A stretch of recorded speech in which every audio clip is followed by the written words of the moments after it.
nii raske on, tööpäevad on nii pikad, aga südametunnistus ei luba, et enne me tegime helimehega intervjuu, kes on suht nagu mõttetute ametite esirinnas. Järgmisena on fotograafid tulevad, kellega mitte keegi kunagi intervjuud ei tee, kellest keegi kunagi pilti ei tee, siis meie ei ole sellised.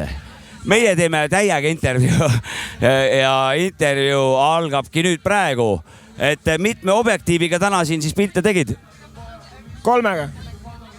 Ja kas 3 on palju või on vähe? Oleks võinud rohkem olla. Saab ka 20-ga või? 30 oleks okei, ma arvan. Tore.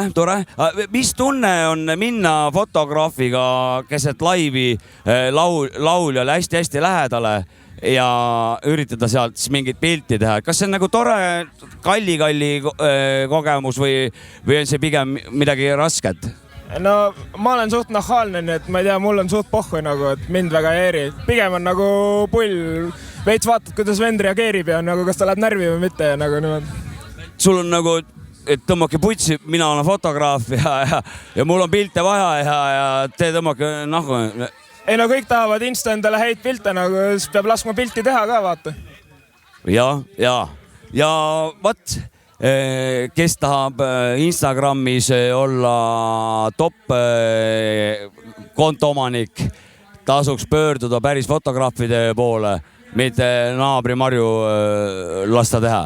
Ja sellise soovitusega siis, see oli sinu soovitus muide, et Jaako kirjutas mulle, ütles, et loe ette ja töökas meeskond jätkab oma tööd ja head aega praegu.